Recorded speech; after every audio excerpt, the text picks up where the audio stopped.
Hello दोस्तों, आप सभी का स्वागत है स्टूडेंट टॉक पर। हम शुरू करने वाले हैं फिजिक्स के आगे के 25 क्वेश्चन इस लेक्चर में। और ज़्यादा टाइम वेस्ट नहीं करेंगे, लेकिन यदि आपने अब तक चैनल को सब्सक्राइब नहीं किया है तो सब्सक्राइब कर दीजिए और इस लेक्चर को अपने दोस्तों के साथ में शेयर कर दीजिए। चलिए देखते हैं आज का पहला क्वेश्चन क्या है।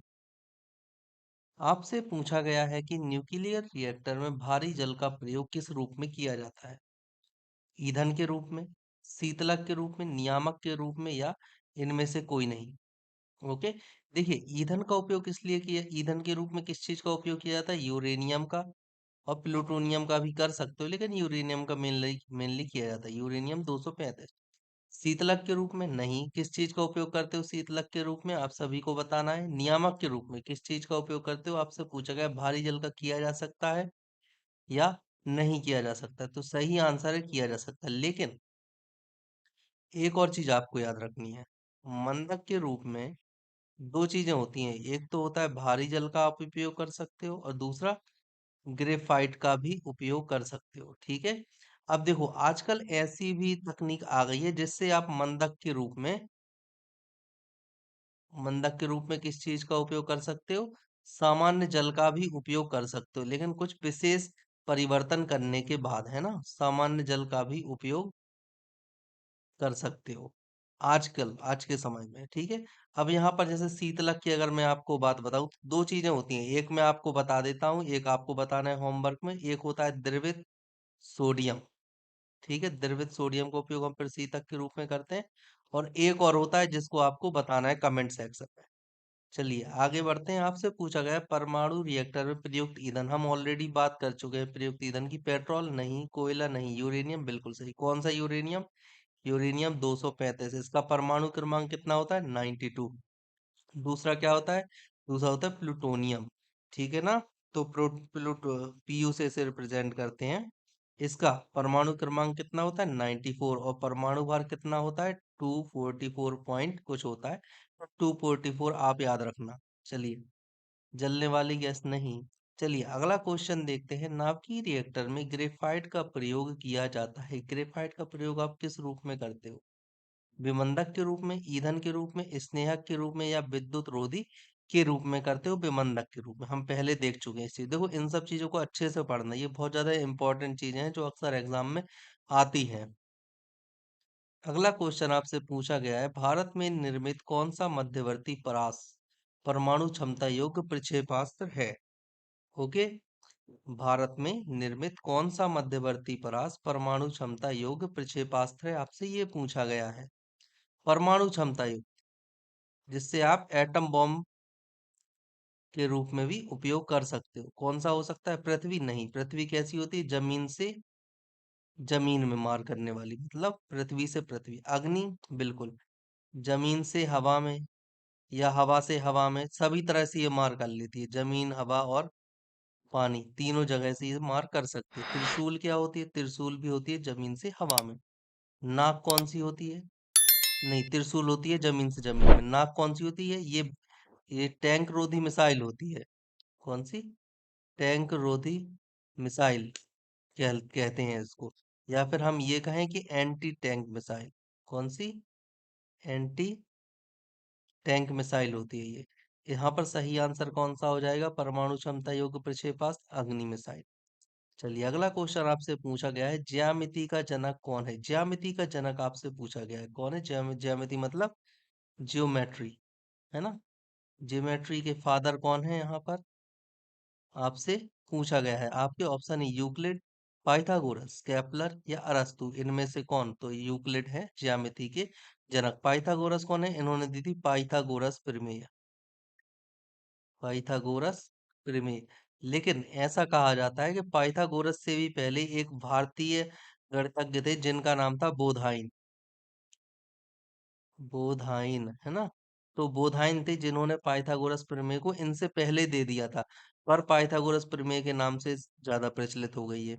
केपलर ने क्या दिए थे, केपलर ने दिए थे ग्रहों की गति के नियम, या ग्रहीय गति नियम, ग्रहीय गति नियम। ठीक है। अरस्तु, अरस्तु कौन थे, अरस्तु एक फिलोसफर थे। फिलोसफर मतलब दार्शनिक थे अरस्तु। ओके।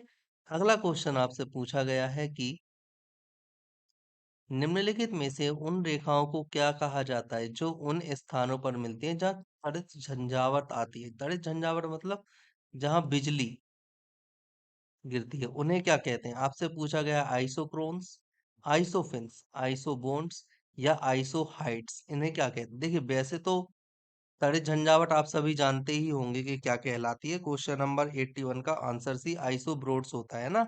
लेकिन आपको ये भी पता होनी चाहिए कि ये तीनों कौन सी होती है। ओके, तड़ित झंझावात होती है आइसोब्रोड्स, लेकिन आपको पता होना चाहिए कि आइसोक्रोन्स क्या होती है, तो मैं आपको बताता हूँ। देखिए, आइसोक्रोन्स का मतलब होता है नक्शे पर कुछ ऐसी रेखाएं होती हैं, मैं लिख देता हूँ। नक्शे पर इस तरह की रेखाएं होती हैं जहां समान घटना घटी हो, समान जहां कोई घटना घटी हो समान समय में। ठीक है, नक्शे पर रेखाएं जो समान समय में घटित घटनाओं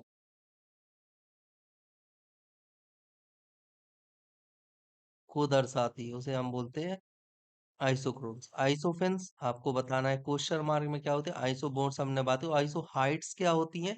हम सभी जानते हैं कि आइसोहाइड्स क्या होती है, बहुत ज्यादा फेमस क्वेश्चन है आइसोहाइड्स। ओके, इसका भी आपको बताना है या फिर मैं बता दूं? चलिए, एक होमवर्क आपको मिल गया है आइसोफिन्स। अब आपको आइसोहाइड्स में बता देता हूँ ये क्या होती है। समान वर्षा वाली रेखाएं होती है, ठीक है, समान वर्षा वाली रेखाएं, ठीक है। लेकिन अब आपसे एक और क्वेश्चन है यहाँ पर होमवर्क कि आइसोहाइड्स क्या होती है, ठीक है, ये बतानी है आपको। ओके, ये है आपका होमवर्क क्वेश्चन मार्क, और ये वाला भी। चलिए, अगला क्वेश्चन आपसे पूछा गया है तापमान घटने के साथ साथ किस वस्तु का प्रतिरोध कैसा होता है? जैसे कोई वस्तु है, अगर आपने टेम्परेचर लिया है ना, टेम्परेचर को आप इंक्रीज करते हो और टेम्परेचर को आप डिक्रीज करते हो, और यहाँ पर अगर प्रतिरोध की बात हो रही है, मतलब यहाँ पर बात हो रही होगी धातु की, है ना, नॉन मेटल में तो होगा नहीं। तो यहाँ पर मेटल की बात हो रही है, एक में आप टेम्परेचर बढ़ा रहे हो एक कंडीशन में, एक कंडीशन में घटा रहे हो। अब यहाँ पर आपको देखना है प्रतिरोध, मतलब रेजिस्टेंस की बात कर रहे हो आप। तो क्या होगा इन दोनों कंडीशन में? देखिए, अगर आप टेम्परेचर को बढ़ाते हो तो रेजिस्टेंस कैसा हो जाएगा बताइए? रेजिस्टेंस कैसा हो जाएगा? घटेगा। लेकिन अगर आप अगर आप टेम्परेचर बढ़ाते हो तो रेजिस्टेंस बढ़ जाएगा, और अगर टेम्परेचर घटाते हो तो रेजिस्टेंस घट जाएगा। ठीक है, याद रखना है किसी वस्तु का प्रतिरोध टेम्परेचर बढ़ाने पर बढ़ता है और टेम्परेचर घटाने पर घटता है। ठीक है, ये चीज आपको याद रखनी है। यहाँ पर का सही आंसर क्या हो जाएगा? Option A. अगला क्वेश्चन आपसे पूछा गया है पोर्टलैंड सीमेंट का आविष्कार। देखो ये बहुत ज्यादा फेमस है, बहुत ही ज्यादा। आपके ऑप्शन है गैसोन, लियोनार्डो दा विंची, पोर्सियल स्पेंसर या फिर जोसेफ स्पीडीन। तो सही आंसर है जोसेफ स्पीडीन। देखो क्या होता है, ये बना क्या था? ये बना था ब्रिटेन में, है ना, ब्रिटेन में बना था ये। अगला क्वेश्चन आपसे पूछा गया है निम्नलिखित में से वह धातु कौन सी है जो पानी को अत्यधिक प्रदूषित करती है? किसको? पानी को। आपके ऑप्शन है सीसा, आर्सेनिक, मैग्नीशियम या पोटेशियम। ये करते हैं क्या? ये प्रदूषित नहीं करते। सीसा करता है पर अत्यधिक नहीं। अत्यधिक कौन करता है? आर्सेनिक, है ना। याद रखना आपने, आर्सेनिक करता है। और आर्सेनिक के बारे में दो चीजें जानो, इससे प्रभावित अंग कौन सा होता है? प्रभावित अंग किससे? आर्सेनिक से प्रभावित अंग। अंग कौन से होते हैं? एक तो आप वृक्क को भी ये प्रभावित करता है, ठीक है। इसके अलावा अगर देखा जाए तो ये आंत रोग है ना, आंत को भी ये प्रभावित करता है। इसे आप आंत रोग भी बोल सकते हो, वृक्क को, और आंत रोग हो जाते हैं इससे। लेकिन अगर उपचार में देखो तो उपचार में आपको एक चीज बस याद रखनी है जो आपने कभी नहीं सुनी होगी पर क्वेश्चन में आती है और आ सकती है। देखिए, इसके उपचार की एक थेरेपी होती है जिसे एक विशेष नाम दिया गया है, जिसे हम बोलते हैं कैलेसन थेरेपी, है ना, कैलेशन थेरेपी। ठीक है, ये होती है, या हम बोले कैलेशन थेरेपी। ठीक है, ये चीज आपको याद रखनी है। इस कैलेशन थेरेपी का उपयोग किसमें किया जाता है? आर्सेनिक से पीड़ित व्यक्ति को बचाने के लिए। अगला क्वेश्चन आपसे पूछा है यूरेनियम विखंडन की सतत प्रक्रिया को जारी रखने में किस कण की जरूरत होती है? यूरेनियम विखंडन आप कर रहे हो, देखो यूरेनियम है, है ना? आपको इसको विखंडित करना है, जैसे ये एक यूरेनियम परमाणु है, इसे आपने विखंडित किया, किस चीज से करोगे? न्यूट्रॉन से। ठीक है, जब न्यूट्रॉन की बॉम्बार्डिंग करवाओगे परमाणु पर, तो एक न्यूट्रॉन से 3 न्यूट्रॉन बनते हैं। ठीक है, जिनमें से दो को आप रोक लोगे, दो को किसके द्वारा आप रोकोगे? एक बोरोन और कैडमियम की छड़ें होती हैं, है ना, जो कि इन दोनों को रोक लेती हैं, और ये वाला बस आगे बढ़ पाता है, ये इन्हें रोक लेंगी। और ये वाला बस आगे बढ़ेगा, ये अगले यूरेनियम से टकराएगा और फिर से 3 निकलेंगे, क्योंकि एक न्यूट्रॉन के टकराने से 3 निकलते हैं। इन्हें फिर से बोरोन और कैडमियम की छड़ें रोक लेती हैं, और ये वाला वापस आगे बढ़ जाते हैं। तो इस तरह से नियंत्रित होता है। जो नाभिकीय रिएक्टर होता है ना, आप सभी ने पढ़ा होगा, नाभिकीय रिएक्टर में कैसा होता है? नियंत्रित होता है। कैसा? नियंत्रित। ओके, सही आंसर क्या हो गया यहाँ पर? न्यूट्रॉन। ये क्वेश्चन आ जाता है कि एक न्यूट्रॉन की बॉम्बार्डिंग से कितने न्यूट्रॉन निकलते हैं, तो आपको पता होना चाहिए 3 निकलते हैं। उसके बाद कितने अवशोषित कर लिए जाते हैं बोरोन और कैडमियम की छड़ों के द्वारा? तो 2 अवशोषित कर लिए जाते हैं, एक आगे बढ़ जाता है। ये चीज पूछते हैं मेनली ये वाला, कि एक से कितने बने? 3, है ना? चलिए, अगला क्वेश्चन आपसे पूछा गया है, ट्राई नाइट्रोटोलुइन का विस्फोटक निम्नलिखित में से किसके मिश्रण द्वारा किया जाता है? ठीक है, किसके मिश्रण से आप विस्फोटक बना लोगे ट्राइनाइट्रोटोलुइन का? देखो, सबसे पहले तो आपको ट्राइनाइट्रोटोलुइन का एक फॉर्मूला याद होना चाहिए, जो ये होता है। इसका फॉर्मूला होता है C6H5NO3। ठीक है, ये होता है फॉर्मूला C6C7, है ना? C7 होगा। अब देखो, इसका फॉर्मूला, इसका स्ट्रक्चर कैसा होता है? ये होता है, इसे आप जानते हो क्या? ये साइक्लोहेक्सेन। इसके बाद अगर आपने ऐसा बना दिया, तो ये क्या हो गई? बेंजीन। बेंजीन से टोलोइन बनाने के लिए इधर पर एक मिथाइल ग्रुप जोड़ देते हो, तो ये हो गया। अब इसके बाद आप नंबरिंग कैसा करोगे? इसको 1 नंबर दोगे इस वाले कार्बन को, और इसको 2, 3, 4, 5, 6, और दूसरी तरफ अगर आप देखें, इस तरह से है, यहाँ पर CH3 है, इसे 1 दिया, तो इधर से भी आप दे सकते हो, है ना? ये कार्बन दोनों ही सही हैं। अब इस यहाँ पर कैसे बनेगा? आप अगर यहाँ पर देखो, ट्राई नाइट्रो हो रहा है यहाँ पे, है ना? N3O6 होगा, ठीक है, N3O6। तो यहाँ पर क्या होगा? सबसे पहले दूसरे वाले से एक NO2 जोड़ेगा। उसके बाद अगर आप देखें, तो दूसरे वाले से जुड़ने के बाद किससे जुड़ेगा? इधर जुड़ेगा NO2, या फिर इधर जुड़ेगा NO2। ठीक है, ऐसा होता है, याद रखना है आपको। ठीक है, यहाँ पर क्या जुड़ रहा है? अगर आप देखो, इसका सही आंसर क्या हो जाएगा? 286 का ऑप्शन सी, अमोनियम नाइट्रेट। ठीक है, याद रखना है। अगला क्वेश्चन आपसे पूछा गया है, सौर ऊर्जा का कारण क्या है? सौर ऊर्जा का कारण क्या होता है? जो सूर्य में ऊर्जा होती है, विखंडन अभिक्रिया या संलयन, रासायनिक या दहन, क्या होती है? संलयन अभिक्रिया। लेकिन आपको इसमें याद रखना है एक चीज, क्या? एक तो संलयन तो होता ही है, साथ में क्या होता है? गुरुत्वीय संकुचन। ठीक है, ये दोनों चीजें याद रखना है। गुरुत्वीय संकुचन, ये दोनों अगर ऑप्शन में दिए हैं, मान लो आपको दिया है विखंडन तथा संलयन, पहला ऑप्शन, दूसरा संलयन तथा गुरुत्वीय संकुचन, तीसरा विखंडन तथा गुरुत्वीय संकुचन, या चौथा दहन अभिक्रिया, तो आप लगाओगे संकुचन तथा गुरुत्वीय संकुचन के कारण ऊर्जा होती है। ठीक है ना? अक्सर संलयन ही पूछा जाता है, इसलिए बच्चों को संलयन याद होता है, लेकिन आपको आज से गुरुत्वीय संकुचन भी याद रखना है। ओके, अगला क्वेश्चन आपसे पूछा है, निम्नलिखित में से कौन निर्गम उपकरण? निर्गम उपकरण क्या होता है? देखो, निर्गम उपकरण का मतलब होता है जो कोई चीज निकाले, कोई चीज बाहर निकाले, उसे हम बोलते हैं निर्गम उपकरण। अब प्रकाशिक लक्षण अभिज्ञाता होता है क्या? बताइए, निर्गत उपकरण आपने कभी सुना भी नहीं होगा। इंकजेट मुद्रक क्या होता है? निर्गत उपकरण, आप बताइए। बिल्कुल होता है। ओके, अगला क्वेश्चन आपसे पूछा है, स्पीकर, स्पीकर से आवाज निकलती, ये होता है क्या? बिल्कुल, ये भी होता है। प्रकाशिक लक्षण अभिज्ञाता ये नहीं होता। देखो, क्या होता है प्रकाशिक लक्षण अभिज्ञाता का मतलब? ये होता है जब आप एक एक्सरे की तरह आप ले सकते हो, है ना? जैसे मान लो कोई एक्सरे आप करवाने गए, ठीक है, वहां पर आप पर कुछ किरणें डाली गई और वो किरणें अंदर चली गई, तो इसे हमने क्या बोला? ये निकली नहीं है, ये अंदर चली गई। पार कर गई, तो इसे क्या बोलेंगे हम? प्रकाशिक लक्षण अभिज्ञाता, निर्गम उपकरण नहीं है, है ना? क्योंकि निर्गम उपकरण मतलब ये निकल कर आनी चाहिए थी, कुछ चेंज होकर आना चाहिए था, पर ऐसा नहीं हुआ। अगला क्वेश्चन आपसे पूछा गया है, सूर्य का प्रकाश, तापमान, वर्षा दाब, प्रकाश, ताप, वर्षा दाब और वायु वेग एक साथ क्या बनाते हैं? परिवेश, पर्यावरण, जैविक यौगिक या जलवायविक कारक क्या बनाते हैं? आपका सही आंसर हो जाएगा जलवायविक कारक, है ना? देखो, जलवायविक कारक का मतलब ये है जलवायु को डिसाइड करते हैं, जलवायु को निर्धारित करने वाले, निर्धारित करने वाले कारक, है ना? इन्हें बोलते हैं हम जलवायविक कारक। अब निर्धारित कौन करता है? वैसे तो अगर मेनली देखा जाए तो ताप, आर्द्रता और दाब ये निर्धारित करते हैं, तीन चीजें अगर देखा जाए तो ताप, दाब और आर्द्रता, है ना? ये निर्धारित करती हैं। लेकिन अगर आप देखो, ताप आपको दिया है, दाब आपको दिया और आर्द्रता इन्हीं के कारण तो होती है, वर्षा, प्रकाश, इन सब के कारण ही तो होती है आर्द्रता, तो अल्टीमेटली आपको आर्द्रता भी दी है, तो जलवायु कारक।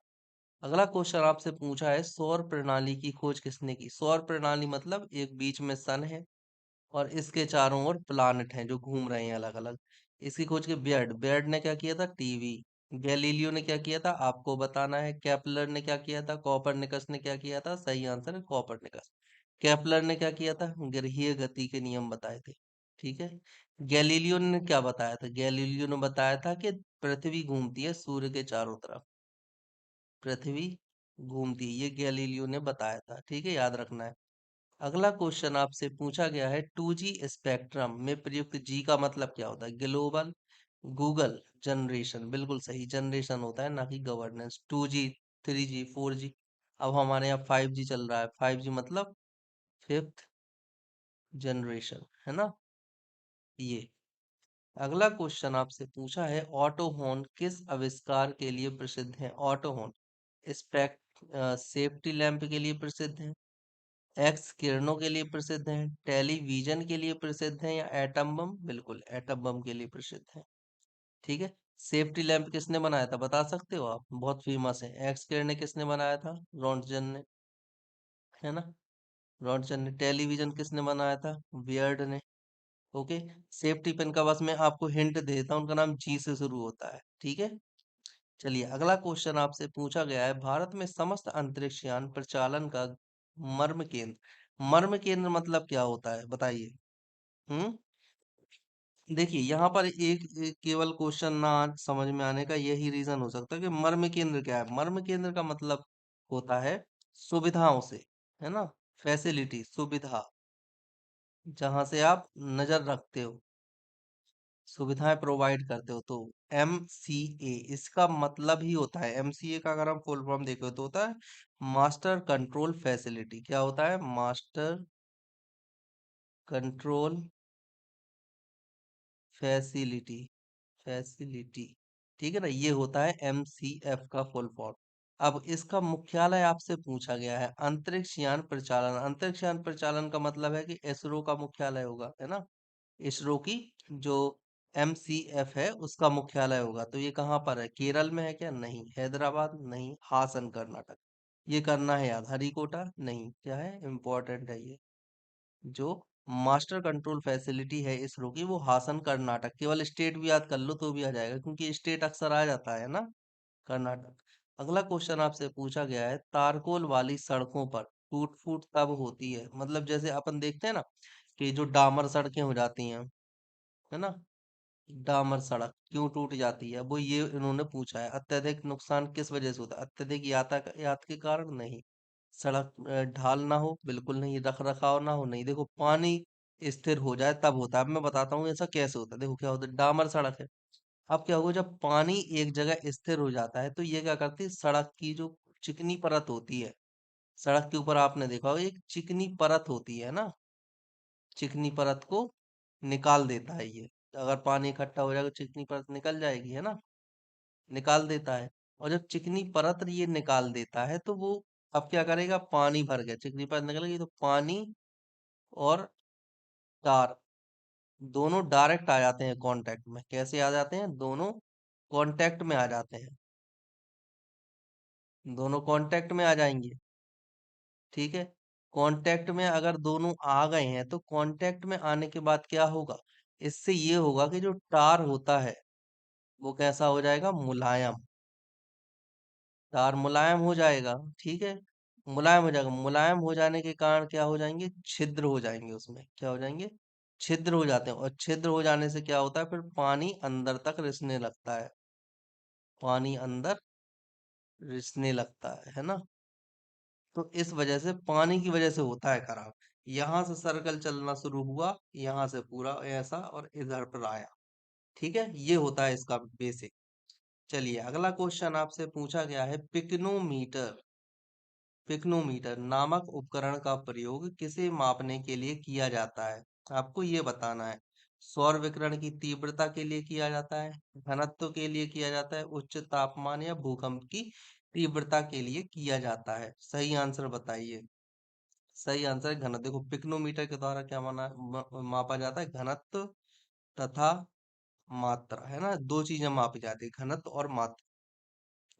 सौर विकिरण की तीव्रता किसके द्वारा नापते हैं, क्वेश्चन मार्क है, ये आपको होमवर्क में बताना है। ठीक है, उच्च तापमान के लिए क्या करते हैं, पायरोमीटर का इस्तेमाल करते हैं ना। कई जगह पर पायरोमीटर ही आंसर में दे देता है सूर्य विकिरण की तीव्रता को मापने के लिए।